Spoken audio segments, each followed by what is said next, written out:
Hello, my name is Emma Orr, and I support Sanctum House because I am afraid to walk home alone at night. Hi, my name is Jenny Kraft, and I support the Sanctum House because I cover myself up emotionally and physically to feel safe.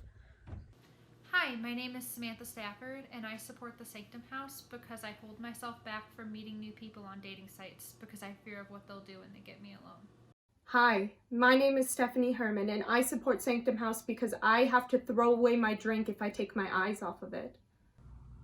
Hi, my name is Jillian Marshall, and I support the Sanctum House because my kindness is mistaken as an invitation. Human trafficking is alive and well. It is the enslavement of women, men, girls, boys. It can be anyone. Human trafficking is a global issue happening all over the world and right here in our home of Detroit. Today we are here to spread awareness of this horrific issue and to help support a wonderful organization called the Sanctum House. The Sanctum House of Royal Oak, Michigan houses women who are survivors of human trafficking and sexual abuse. These women go through a program to help change and better their lives. The Sanctum House helps them regain a sense of worth and helps them rejoin society in a successful way. We had the opportunity to speak with the founder of the Sanctum House, Edie Franklin. She has such a wonderful story of how this organization came to be, but I'll let her tell it. I was curious about how did the Sanctum House start its journey and to help the survivors get on their feet, and what was the inspiration, and how has the inspiration impacted the Sanctum House? I was always a woman at risk. So I was, a drinker and an alcoholic when I was young. I was in high school, junior high school. So I started drinking. And I never did drugs until I was in my 20s. And then I got up, I was in the 70s. So I got caught up in the drug world and ended up becoming a heroin addict for about 10 years. And I lived in this, I didn't live in the streets. But I mean, I always worked because I taught school and I had jobs and I did everything. But I also had that second life of underground kinds of things. And, it took me years until I got better. I didn't get clean until I was 40 years old. So that's 33 years ago. And, but I had gone away. I had gotten in trouble with the law. And I went away for a year and a half, and I lived in a drug treatment facility program for a year and a half. So I knew that long-term treatment was really important for people to get better, that you couldn't cure things in 3 weeks or 3 months or even 6 months. I mean, you really need time to get to trauma. And I knew for women that had been trafficked and the extreme trafficking of being raped day after day and being beaten and abused and having no say and no voice and that kind of thing really needed extensive, therapy.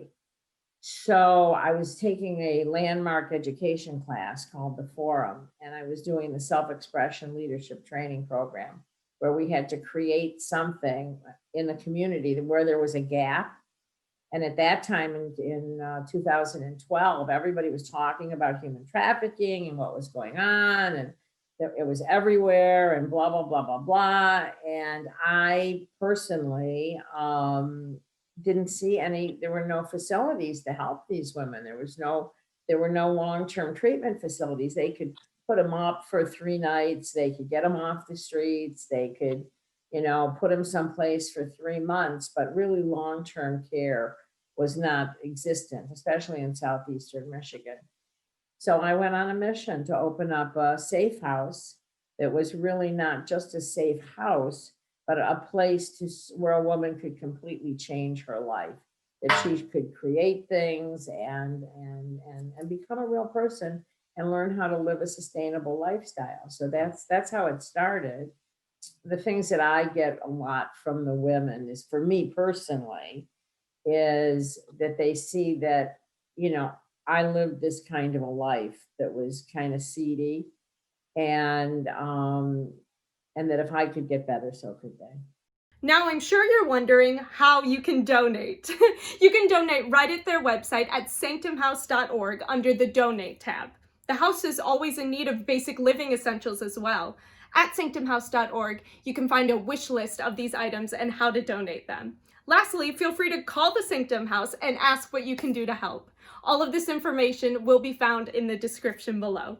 Our first song, Mama Who Bore Me, tells the story of young girls struggling to navigate this newfound chapter of sexuality in their lives because of their sheltered upbringing. This musical shares aspects of life and also tells the story of teens discovering their inner and outer ideals of adolescent sexuality. This piece focuses on the inner frustration and sadness that comes along with maturity. At a young age, women learn that they need to protect themselves from the outside world. My own mother was teaching me to dress modestly and be aware of my surroundings at the age of 11. These growing pains are universal to every woman looking to find their own place in this world.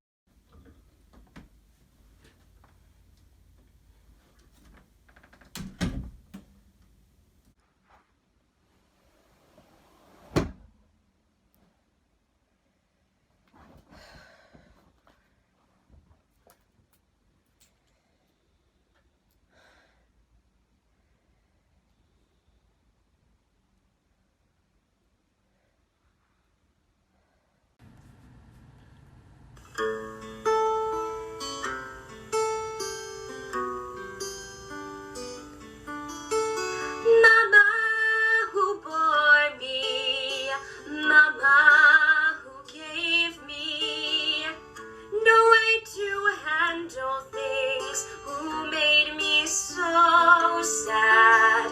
Mama the weeping, Mama the angels, no sleep in heaven or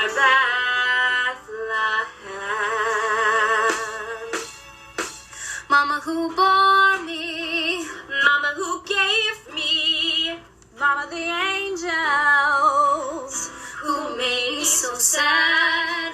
Mama who bore me, Mama who gave me no way to handle things, who made me so sad. Mama the weeping, Mama the angels, no sleep in heaven or Bethlehem. Some pray that one day, Christ will come a-coming. They light a candle and hope that it glows. And some just lie and praying for him to come and find them. But when he comes, they don't know how to go. Feeling inspired? Learn how you can be more involved with the Sanctum House by clicking on the link in our video description below. It's safe to say that Edie is always grateful for volunteers. In this clip, Edie taps into a little more about the volunteering process. Yeah. Do you guys accept volunteers Oh, yeah. outside of the program? We have a whole volunteer program and we have an internship program. So we bring in psychology students that come in and do shifts, different shifts, and get credits, for it through the internship program. And then Mary Ellen, she runs our volunteer program. There's an application online, a volunteer application. So you can go online and you can fill out that application and then she looks at it. And we have like a 2-hour, I think it's a 2-hour or 3-hour or something like that, orientation that we do just so that when you come, you know what to say, what not to say, how to do it, how to engage with the women. But we haven't been doing it because of COVID. So that's one of the things that, created havoc for us is we lost a lot of volunteers that were drivers and taking people places. I mean, it's hard, to get people because we don't want people scared and we don't want people sick and we certainly don't want them dead. So we've been very lucky. Everybody is healthy and well and staying in good shape. So we're happy about all of that. But yes, you're more than welcome. Go online, fill out an application, and Mary Ellen will contact you. As women, we always have to watch our backs. We hold our keys in our fist when we walk home alone at night. We cover our drinks at a party so that no one can put anything in it. We can't come off as too anything, or else we were asking for it. We are always to blame. So it is our job to make ourselves less vulnerable.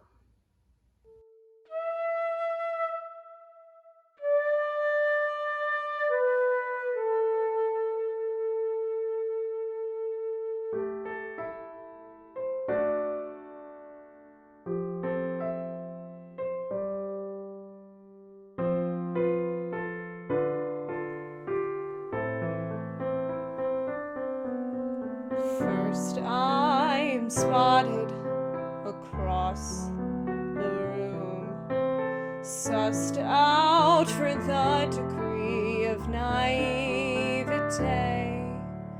When I make the cut, then all systems go, and you take your first step toward me.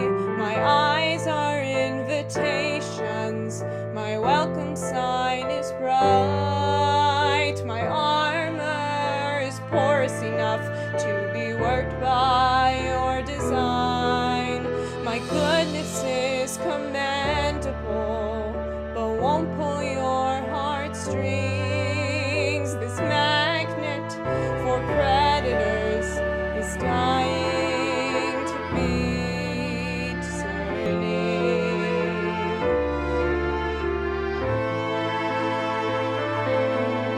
You kept me off balance with your charming deflection. You kept me distracted, couldn't pick this apart. What started as union turned to isolation, and you are obsessed with your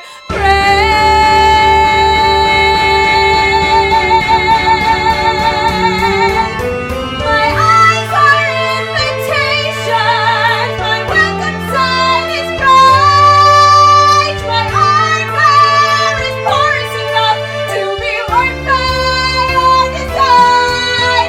My trust is commendable, but won't pull your heartstrings.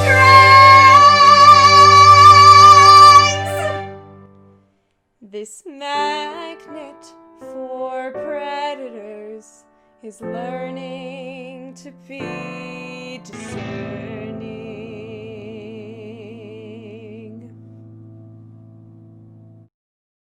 The Sanctum House does many amazing things for surviving women, one of which includes allowing the residents to sell their very own homemade jewelry. We will now go back to Edie, who will share more on this amazing opportunity that this brings for the residents. Something really cool that I saw on your website and that you already kind of talked about was that you sell homemade gifts made by the survivors in your program. Uh-huh. A little bit more about that, or like the process behind that, or why you even like started that. Well, I'll tell you, we weren't doing it at first. You get different groups of women, and we've been doing it, it's almost 3 years now. So you get some women that really love to do beading and artwork and paint, and they do wood plaques, and some love to knit. We had people that were making blankets and just all sorts of different wonderful, wonderful things. And we had a woman that was working with us, and she found a way to make earrings and out of paper, where you took it and you rolled the paper on a stick and then put epoxy or some kind of whatever it was, and you rolled them and then you beaded them and threaded them. Anyway, we started making these. I have a bracelet here I can show you. These beautiful bracelets and necklaces, and then they were stamping plates and just all sorts of stuff. And then it came an opportunity. Pearls of Great Price was doing a Fashion for Freedom show on the internet, because nobody can get together. We usually do like a freedom show where everybody has a booth and you sell your stuff at a booth. And we thought, well, they said, do you want to participate? And we're going to do a live, come on the website and buy it. And we thought, well, gosh, we've got all this jewelry and we're making more. And somebody just dropped off tons of gorgeous beads, and they started making it and feeling really good about it. And when we took it to the show, people would sell it and they were making money. So it was an extra way for them to, pay for the beads. And so it was also, a learning experience of how to run a business. Okay. Oh, great. Here's the thing. We'll sell it for $12. Where's my $12? Well, wait a minute. The beads cost $2. The wire costs 98 cents. Okay, so your labor costs a certain thing, and the bead, because it's handmade, is worth a certain thing, but there are expenses, and then you have to keep an inventory. So it's also a way of teaching a business while they're doing it. So it's kind of fun. So we're now starting up again. We used to do a craft night every Wednesday, but it was a little too much. So now twice a month, we do a craft night to make some different things. And these new beads that these people dropped off, oh my God, the stuff's gonna be gorgeous. Honest to God, it's gonna be really pretty. When I was 13 years old, I had a friend who would always make comments, and that would make me uncomfortable. When I was 18, he molested me. And I look back at my life and wonder what my life would have been like if I would have set boundaries and processed what had happened to me. I didn't process what had happened to me until I was in my early 20s. I constantly pushed it away. This person was my best friend for many years, and I just want to say that saying no is okay, and it's not always the stranger on the street. Sometimes it could be your closest friend.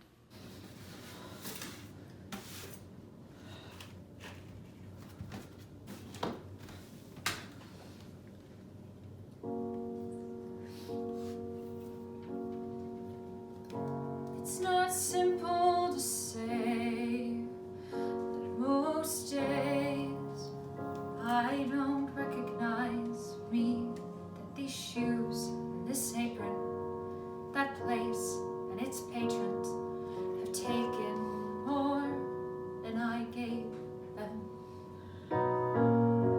It's not easy to know I'm not anything like I used to be. Oh, it's true, I was never attention's sweet center. I still remember that girl who gets hurt, but who learns how to tough it up when she's bruised and gets used by a man who can't love. And then she'll get stuck and be scared of the light that's inside her, getting stronger each day till it finally reminds her to fight just a little and bring back the fire and rise that's been gone. It used to be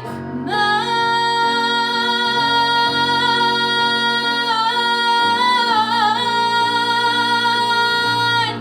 Oh, used to be mine.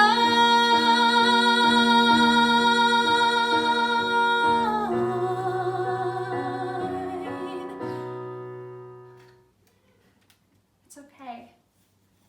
You're beautiful the way you are. Good things should never be contained. Speaking of good things, the Sanctum House is looking into expanding their property to provide housing for even more survivors than they already serve. To supply more resources to these women in need, they require your donations. In this next clip, Edie expands on their plans for expansion and how you can help. Yeah, you have a wonderful story and such a wonderful program, and we're just really happy to be raising money for you guys. Oh, we're so happy. I mean, it's, right now we have a phenomenal opportunity to grow. Our property is quite large. We have one building, and right now that we live in, and we house 12 women, and then we have a therapy room and a quiet room and a tactile room. And we have gym classes and jujitsu and self-defense classes. So we have a lot of stuff that goes on. We have AA classes in NA. They go to AA. They go to NA. They go to all these 12-step program class things. But we have an opportunity right now to purchase the property that we're on, which is 3 buildings. 2 buildings the size of ours, which would mean we would, the bottom line is we could triple our capacity and help 34 women instead of 12 women. So it's like really important that we buy it right now. So we're really looking for a few angels. The property we're trying to raise is about $1.4 million. We've raised about $500,000 so far. So we're looking to raise the rest of it, every penny, every nickel, dime, penny, 50,000, 10,000, 5,000, it all counts. So we need that. And then we would like some money to fix it up because our rooms are beautiful. They each get their own bathroom and their own closet, and they share a room. 2 women share a room. But if we could buy this property, it would really be a dream come true, because what we call it our healing campus. And so that they can come in and live in one house or the other house and then go back, and then live in the transitional housing, the apartment houses, to move out. So we would help them, with low rent and what have you. And then they come back and they mentor the other women that, they went through the program. So they come back and they teach an AA class or an NA class or oh my God, I'm out here. You can't believe what the difference is, because somehow once they've been with us for a period of time, their brains really change. It's like we had one gal, she went out and she left and she called and she said, "Can I please come back?" She said, "I don't fit in out here anymore. I can't do what I was doing anymore. I mean, I was there long enough to create the sensation of I am worthy. I am worthy. I am worthy than more of this. I can't live like this anymore, and I don't want to live like this." And you gave me that. You gave me the sense where I have a sense of self and empowerment, and that I can do something else. I mean, we have a saying that we use is that at Sanctum House, the possibilities are endless. And the possibilities, just like for all of us, the possibilities truly are endless, because all you have to do is do the heavy lifting, be willing to look at yourself, face your own demons, see, it's not like, I mean, even if it was trauma and you were being held as a slave, there's still a part in it. You're still human and you have to look at yourself, for those kinds of things. But the possibilities for your life, you can do anything you want to do as long as you pay attention. Malala Yousafzai, a Nobel Peace Prize winner and Pakistani activist for female education, once said, "I raise up my voice, not so that I can shout, but so that those without a voice can be heard. We cannot all succeed when half of us are held back." If you are interested in helping the Sanctum House reach this goal, make sure to check out the link below to discover more alternative ways to give back. Thank you so much for watching our fundraiser. Happy holidays, and don't forget to donate to the Sanctum House.